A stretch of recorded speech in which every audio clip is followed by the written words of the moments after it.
to. Tuwa-tuwa ako makapiling kayong lahat. Lahat tayo, berdeng-berdeng. Higit sa lahat, narito po ako para sumabay sa ating pinakamamahal na Vice President Inday Sara Duterte sa kanyang kaarawan. Ngunit narito rin ako para sumabay sa inyo for the first time. Alam ko na matagal na kayong pabalik-balik po rito. Yes! Walang kupas, walang kapaguran, walang pag-give up, tunay na tunay pabalik-balik upang lamang intayin ang paglaya at paglabas ng ating minamahal. Yes!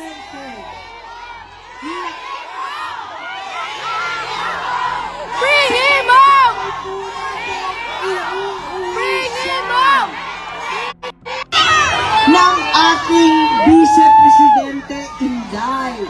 Sinabi na niya, hayaan na natin yung Quadcom at impeachment na yan. Baliwala na yung pang-aapi sa akin at sa Vice Presidential Office. Basta iuwi natin ang aking ama. Katulad po ninyo, ako ay talagang nagitla, nagalit, naiyak nung tinangay ang ating Pangulo nung Marse 11. Sana totoo yan! Hindi ko matanggap at katulad ninyo, lahat kami ay biglang-bigla at talagang nataranta. Hindi ko ubos maisip kung anong maigagawa. Hindi katulad ninyo, wala naman ako sa ibang bansa. Hindi katulad nung iba, hindi naman ako maaring pumunta sa kalsada pagkat opisyal naman daw kami at bawal. Ngunit naisip ko, bilang senador, maglunsad ng pangkalahatang investigasyon para malaman ng Senado at ng buong mundo Yes! ang pangkalahatang paglalabag sa ating saligang batas, sa lahat ng batas ng buong mundo, sa batas ng Pilipinas, higit sa lahat, sa batas ng Panginoon na bawal ang pang-aapi sa matatanda at may sakit. Hindi tayo papayag sa ganito. Asahan po ninyo, may iba dyan na nagalit sa akin. Ang malalaking opisyal sa administrasyon, mga kamag-anak ko, pati ang aking kapatid ay galit na galit po. Bitayan na si Tore! Kung nagulat kayo sa mga pangyayari, Bitayan si Tore! ako nawalan ng loob. Pagkat para sa akin, nakita ko na ito. Linapastangan din ng aking ama at tinangay kami sa ibang bansa. Kung saan nawalay kami sa ating bansa. Bakit natin papayag ang partido dahil sa inyo? Nanalo pa rin tayo. Sa inyong lahat. Bring him home! Bring him home! Salamat, Bring him hindi home! niyo ako iniwan. Handa na ako na mag-isang mangampanya, mag-isa mag-house to house, mag-isa na iikot. Ngayon pala, hindi ako naulila. Hindi ako nag-isa dahil ang birthday girl natin, si Vice President Inday Sara Duterte, 10 ng DDS, 10 ng OFW, 10 naman narito ngayon sa The Hague ay sumama sa akin. Maraming salamat. Asahan ninyo ito, tuloy-tuloy po tayo at hindi tayo titigil hanggang maiuwi natin ang mahal natin. Tayong papayag, hindi ito laban lamang ng iisang kaso, kundi labang ng lahat ng OFW, lahat ng Pilipino na nasa ibang bansa, lahat ng Pilipino sa buong daigdig. Kaya asahan po ninyo, tuloy-tuloy po natin to natin ang impeachment kay VP Sara. Huwag tayo papayag ng tuloy-tuloy na pang-aapi. Hindi po tayo papayag ng ganito. Higit sa lahat, bring him home! Bring him home! Hanggang sa Maynila, lakasan ninyo ang sigaw, bring him home! Iuuwi po natin yan at sana marinig nilang lahat, pati ang aking kapatid. Maraming salamat! Mabuhay si Presidente Duterte! Mabuhay si Inday Sara! Happy birthday sa ating minamahal! Mabuhay ang Pilipino! Maraming salamat po!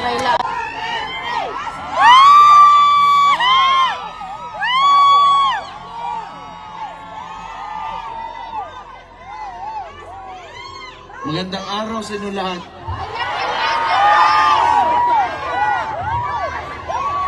Kumusta naman kayo? Okay lang, Lai! Maraming salamat sa lahat ng Dahil, murag na pinakita niyong suporta. Ka ng teka-teka to ni. Alam niyo naman na sa Pilipinas kami, yung tatay ko nandito ngayon, di ko pa nakikita. Kakarating ko lang kaninang umaga. Oo nga. Masaya naman ako na makita kayong lahat dito ngayon. Wala lang talaga kaming magawa sa sitwasyon ngayon kasi kung makita nyo Tumawat ka tikas din eh. yung illegal arrest ni PRRD, wala eh, hindi natin gawa talaga ng sindikato. So hindi namin nakita because siguro si PRRD lang kung tatanungin, maybe he trusted the judiciary doon sa Pilipinas. Kung talagang sinunod lang yung saktong proseso, handa naman talaga siyang humarap before the courts, before the Philippine courts. But yung ginawa nila, nakita naman nating lahat na wala talagang due process. So pagdating niya ng Manila galing Hong Kong, may eroplano na dyan. Well, technically, sa nangyari, tawag doon kidnapping talaga. Wala tayong, pero siguro okay na lang kasi nandito naman kayo. I'm sure nalalaman niya man na maraming sumusuporta sa kanya, and very important na lalo na sa edad niya. He's already 80 years old. Tapos, makulong ka pa. Palungkot talaga masyado yan. Ato ba mingaw kaayo? Tingog yung papa no. Nalaman niya maraming bigaon dito sa labas naghahintay sa kanya. Masaya na yan. So, hindi pa man ngayon ko makikita si Papa. Maybe tomorrow or the following day, sabihan ko na lang na ako lang yung huli nakapunta dito kasi ako yung naiwan doon sa Davao, mayor kasi ako. So, but I'm happy to see you right now and personally magpasalamat sa inyo. And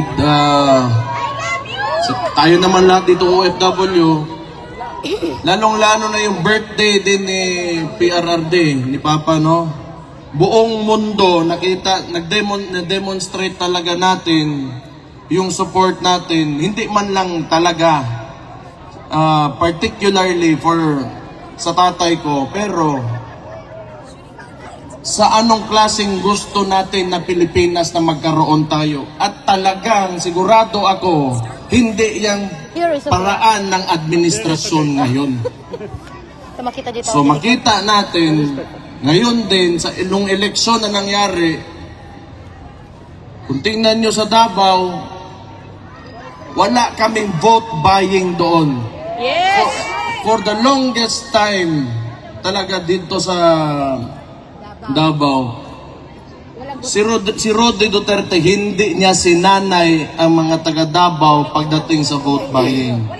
Kasi yan, Ang vote buying kasi, gawa lang yan ng kapitalista. Maghanda ka ng pera, tapos pagpasok ng eleksyon, gagamitin mo yung pera na yon para piliin kang tao, para ikaw yung piliin. So, ano ang consequence nun sa lugar nyo? Malamang, kung ikaw politiko ka at negosante ka rin at the same time, ang tendency niyan, babawiin mo yung nawala mo yung pera mo kasi nangapital ka pagpasok mo sa posisyon. So mahalaga, yun na nga, ever since, ang ginagawa namin sa Davao, kinukuha namin yung mga nagbibigay na, those who engage in vote buying, but still, we vote for those who we truly believe should run government. So hindi na natin maiwasan na may mga politiko talaga gumagamit ng pera to convince para mabigay sa kanila yung boto. Pero isipin nyo, pag naglabas ng pera yan, that is what capitalists do. Hindi pwede yan na maglabas ng pera tapos bawiin, hindi nila bawiin. Malabo yan. Pero pwede naman talaga na kung pumasok sila dyan, o di parusahan nyo, you take their money, then you vote for those who sino talaga yung karapat-dapat na mamuno dyan sa lugar. So, nakita natin, tingin ko nga, ang pakiramdam ko sa Pilipinas, slowly, it is going through a transformation. Kasi itong election na yun, na ito, marami ang mga nanalong kasama natin. Kahit papano sa PDP Laban, yung results na even without the resources that the opponents had, okay yung resulta natin kahit di man pumasok. Pero sige lang, simula pa lang to. At tandaan nyo, si Marcos, 3 taon na lang yung gago na yan. Gigil na! Bangag! Bangag! Bangag! Resign! Kung kinaya natin 3 taon, ako sa Davao na bilang alkalde doon, pinahirapan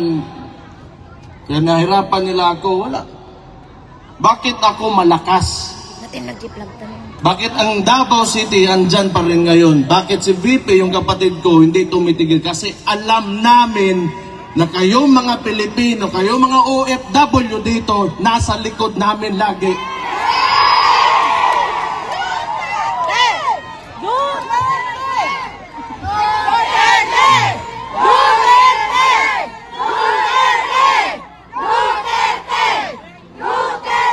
Kasi naiintindihan ko kayo, lalo na kayo mga OFW. That is why yung suporta talaga kang PRRD, at maraming salamat din sa kapatid ko, nasa kanila talaga.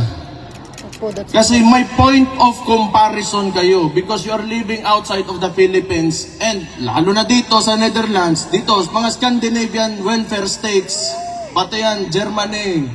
Alam nyo, yung pera ng tao na uuwi sa mga tao.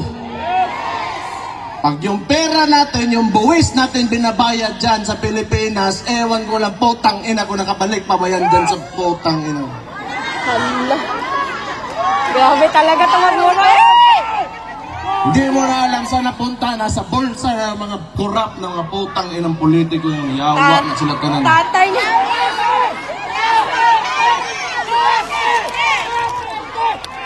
But, you know,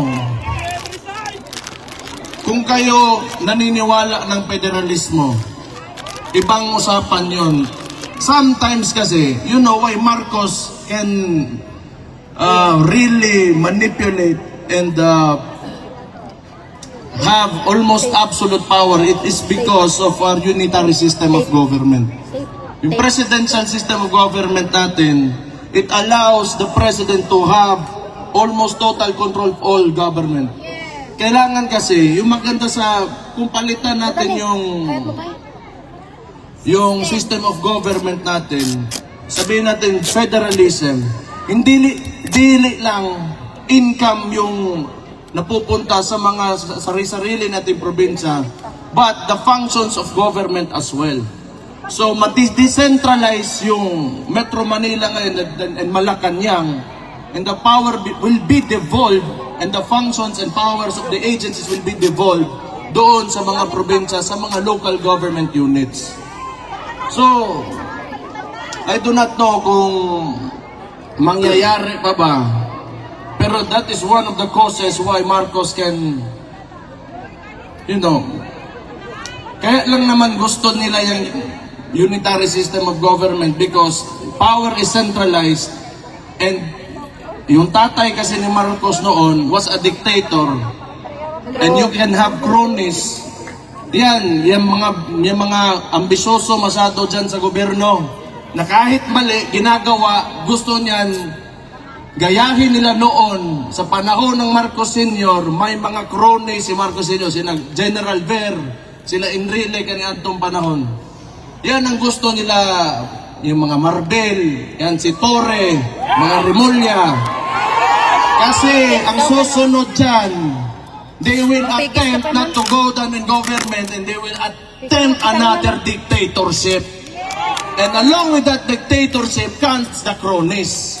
So itong mga ambisyoso, mga putaragis na itong mga politiko at nasa gobyerno ngayon, na kahit mali na ginagawa pa rin, gusto niyan, they will join that dictatorship, and they will be the cronies of the new Marcos, kaning Junior, na bangag ang putang ina ngayon.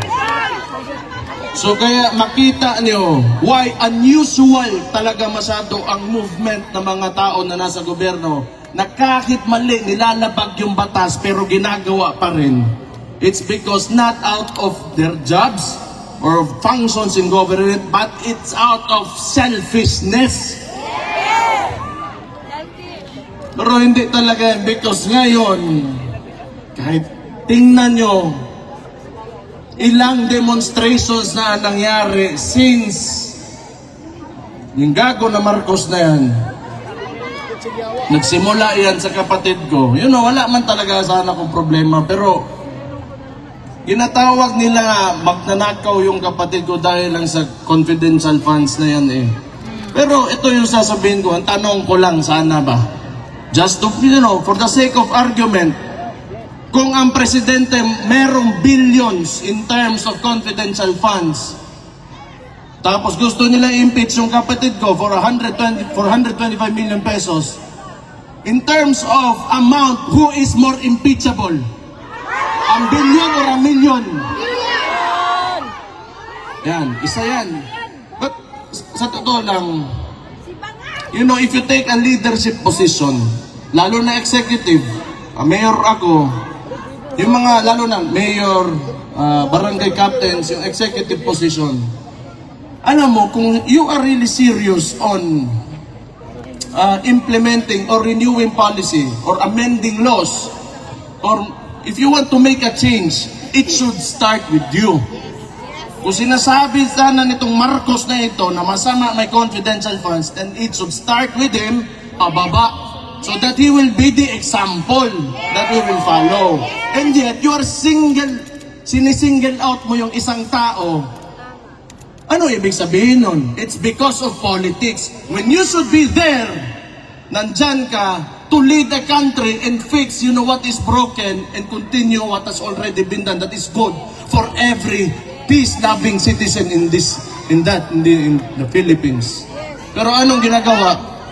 Ever since, ito lang talaga sa buhay ko, medyo nakita ko noon, Pinoy, before that, Fidel Ramos and Erap, na we are, a bit tolerant when it comes to government, but this is the only time that I've seen the Philippines that is so divided.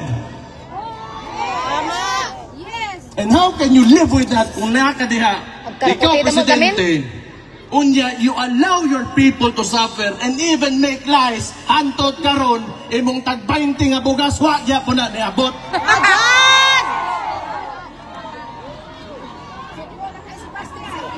Watay may mo, basta buang kalingkod, ginahana, gina. Pero,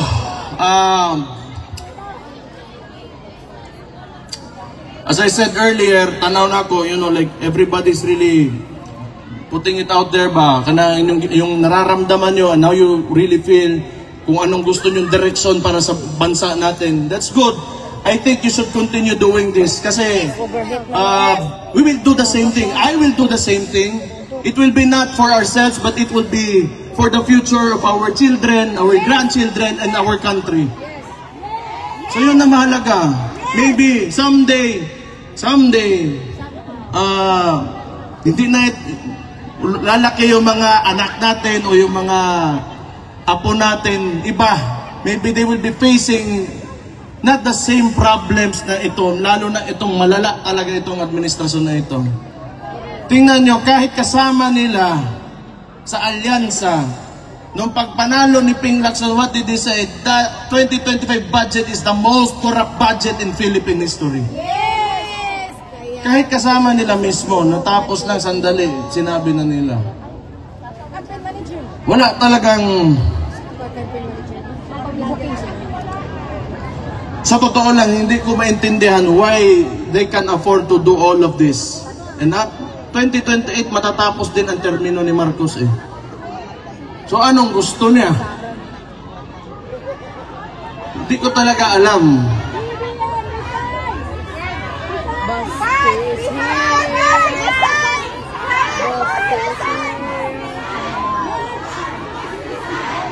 Marcos resign! Marcos resign! Sana nga talaga. Sinabi ko na yan eh. Noon pa yan. Last year, nung nagsimula to lahat, nakita ko na talaga. Itong, the way they run things, yung pakiramdam nila para silang hari eh.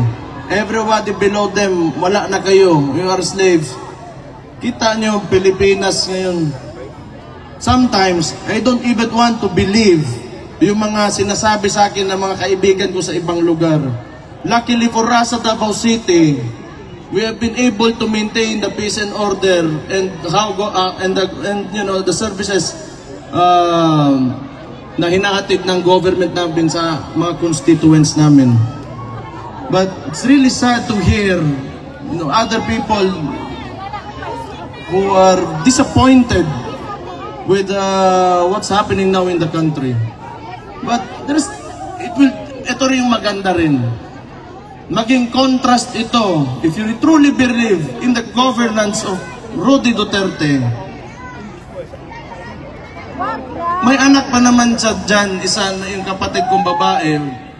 Kung gusto niya ipatuloy yung tunay na pagbabago, hala, pilitin natin na tumakbo ito noong 2028.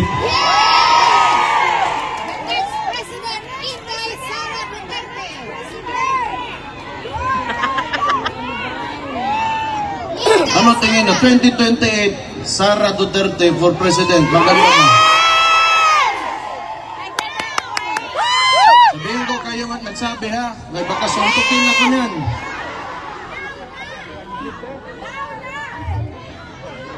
Pero ito yung gamitin talaga natin, na experience natin when the government fails its people. Ito yung best example talaga, itong gobyerno talaga na ito. Kahit man lang sa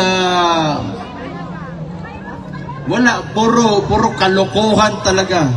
Kahit press release, kalokohan, puro kasinungalingan, puro politics. Wala kayong makita bagong tulay ngayon. Wala kayong makita, ewan ko na lang. But anyway, ayoko na magsalita masyado ng sobra pa nito.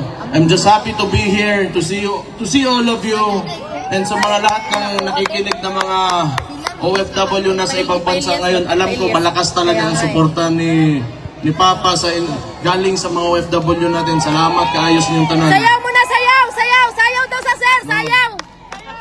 Sayaw sa daw, Ilyas! Really kabayran ang kuhan. Suporta ngayon yung ginapakita. So, on my part, bilang anak ni Rudy Duterte, I will look for a way and I will fight for you back in the Philippines when I go back there. There's, may 3 taon pa. Hindi nila ako natakot for the first 3 years. And I'm sure hindi nila ako matatakot for the next 3 years. Malabo yan. Malabo yan. Kay mga pisot sila, buisit ang mga tawanan. Sayaw sa daw, sir!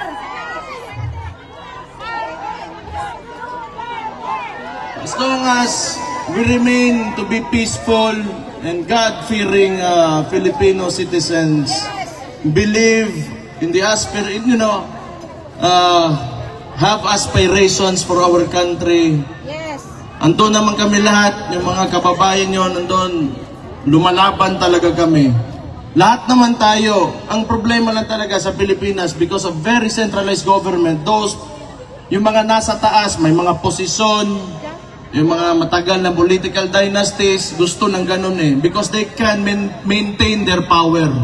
Because it's a conservative form of government. Kasi pag naging progresibo tayo, threatened yung mga positions nila. Gusto kasi nila ituturo lang sa presidente sino malalagay, ganun. Government ngayon is not based on merit, but tingnan nyo. Anong nangyari? You have a chief PNP na 3 ranggo ang tinalunan para maging chief PNP. It's because this is not merit-based promotion. Pabor-pabor-based promotion eh. Diba? So, balik na ako dito. I have to face that. Basig unsa na po yung buhato na ng diwata. 3 hearts for Solid Duterte. Nagbenta na ng Paris Overload. Sumali ng party list. Naging kidnapper, naging chief PNP si Diwata. Gago. Nadamay pa si Diwata. Si Raulo. Sige, Pero Green Hearts tingin for ko, Solid pag Duterte. magkuha yan Green ng Hearts Euro for exam, Solid yan makabasa, Duterte. buang Share talaga sa yan. live. Nobody in their right mind would do what he did. Yung sinakay niya si PRD sa aeroplano because he is a police officer. He knows the due process. Kung nag-iisip talaga yon, kung sakto yung utak niya, hindi na, bagsak sa neuro yan. Sigurado ako. Along the way, may bakukang na may suot sa utok, ana ba? Sa ulo. Kakaon siguro, panos nga, pansit. Mauna, pero nobody in the right mind would do that. That's totally illegal, and you know, the consequences of these actions are heavy, sa totoo lang. But we have a government who doesn't seem to know what the Constitution is. So, anyway, human naman taong storya. Gusto ko kuhan. Ipaniod to na karon. Sa inyong tanan, mga gwapa o gwapo diha. Sayaw sa daw, sir! Sayaw sa daw! Wala naman kayo. Ilyas! Mabuhay kayong lahat. Sayaw sa daw, Mabuhay sir! ang OFWs. Mabuhay! Mabuhay ang Pilipinas. Mabuhay! Sir, sayaw sa daw, sir! Ilyas, sir! Sayaw!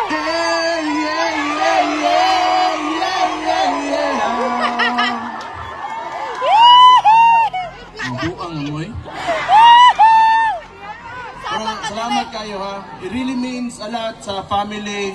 And I'm sure, lalo-lalo na kay PRRD to know na you are always supporting him. So thank you. Mabuhay kayong lahat. Sayaw sa daw, sir! Congratulations. Sayaw, sayaw!